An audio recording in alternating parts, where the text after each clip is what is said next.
Un corbeau, j'adore les corbeaux, je sais c'est bizarre mais je trouve ça tellement beau, tellement majestueux, en plus tu peux voler et tout, tu fais des cris chelous genre...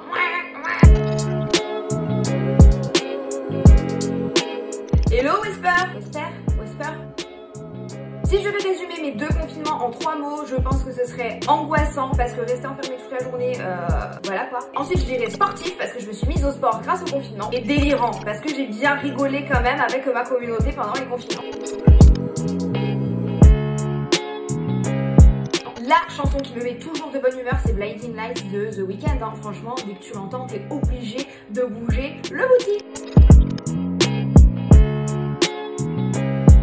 Bon les gars, effectivement récemment j'ai fait quelque chose d'inavouable, ça reste entre vous et moi, mais franchement j'ai trop honte. En fait j'ai jeté ma pantoufle sur la tête de mon monsieur, mais c'était pour rire, enfin je voulais la lancer à côté de lui pour lui faire peur pendant qu'il travaillait, et en fait ça a atterri en plein dans sa tête. C'est pas très gentil quand même, mais je visais pas sa tête, je suis désolée. Mon objet insolite, c'est le doudou que j'ai depuis ma naissance pratiquement. Il a 25 ans, c'est un phoque, oui sa tête est tordue. Franchement il a fait la guerre, mais clairement c'est l'amour de ma vie et j'ai pas honte d'avoir un doudou à 25 ans. Le truc qui met systématiquement en colère, c'est soit la méchanceté, mais vraiment la méchanceté gratuite. Sinon pour le côté un peu plus léger, quand les personnes dans cet appartement ne baissent pas, vous savez, la cuvette des toilettes. Et putain, pourquoi ça a été une guerre pendant le 2e confinement, il faut le savoir. Les derniers craquages shopping, c'est des vêtements de sport parce qu'encore une fois je fais beaucoup de sport, donc j'ai besoin d'avoir des tenues diverses et variées pour prendre plaisir au squat et aux burpees. Wouh! Pour ma défense il y avait moins 50% quand même.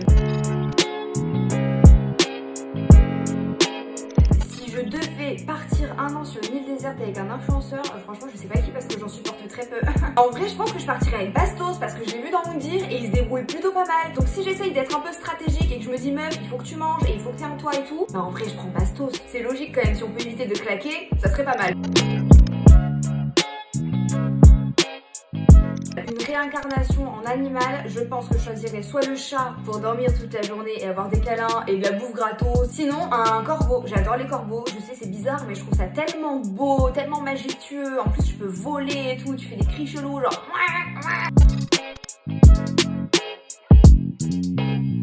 Je vais vous dire le gros mot que je dis tout le temps, mais alors franchement bouchez-vous les oreilles les enfants car il faut pas dire ça, c'est vraiment pas bien. Putain de ta mère. Si je dis pas putain de ta mère 10 fois par jour, je crève hein. Ce qui m'a donné envie de créer ma chaîne YouTube au départ, c'est les gens sur Facebook, parce qu'à l'époque on avait des pages Facebook, les gens qui me disaient mais montre-nous comment t'as fait tel make-up, et puis l'envie du coup de partager avec les gens. Je me restreins pas du tout dans les sujets que j'aborde avec ma communauté, par contre des fois ça m'arrive de prendre quand même des pincettes. J'ai un caractère bien trempé, je pense que vous l'avez remarqué. Parfois mes avis sont assez tranchés et j'essaye un peu d'arrondir les angles, et j'estime qu'on peut parler tout. En tout cas moi ma communauté je les considère vraiment comme mes potes, et avec mes potes je parle de tout, même si des fois il y a des débats houleux. C'est ce qui fait aussi la richesse des relations. Entre make-up, astro ou histoire d'horreur, même si c'est les vidéos qui me prennent le plus de temps, j'adore tellement ça. Mon meilleur souvenir professionnel, c'est mon voyage humanitaire avec UNICEF au Cameroun. C'est l'un de mes plus beaux voyages, c'est des souvenirs qui resteront gravés toute ma vie. Non, je m'attendais pas du tout à ce succès. Les abonnés là, ils m'ont fait des ruptures de partout avec la collection Adopt. Même la team Adopt en vrai était choquée. Je sais que quel que soit le projet, mes abonnés ont tendance à vraiment me soutenir de manière assez incroyable, mais je m'attendais pas à ça. J'ai toujours rêvé de collaborer avec L'Oréal Paris et je collabore avec eux à l'année et j'ai sorti un produit avec eux. J'ai toujours rêvé de collaborer avec Yves Saint Laurent et on travaille ensemble à l'année aussi. Du coup j'ai déjà énormément de chance en vrai en termes de collaboration. Si je pouvais devenir égérie, genre les pubs à la télé et tout L'Oréal Paris un jour, ça vraiment c'est un rêve professionnel.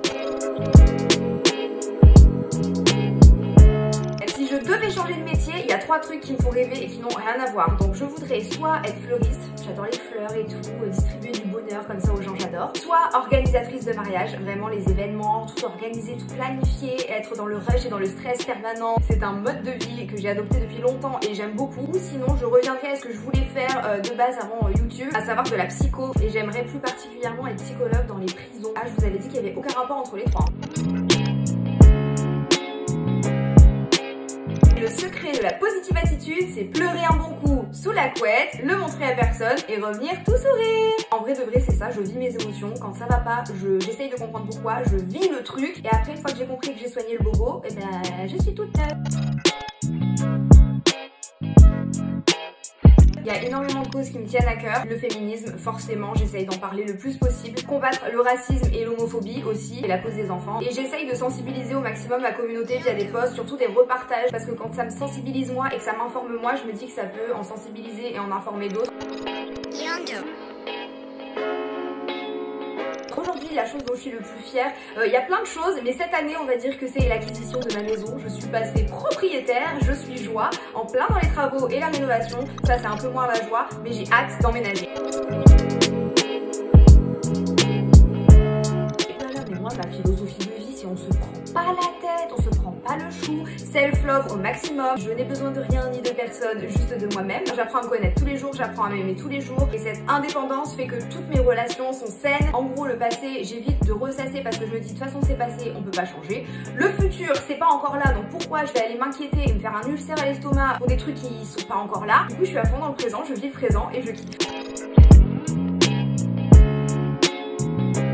Mes projets à venir, le permis, ça serait vraiment bien que j'ai le permis. Bisous les copains, Oliviou, moi.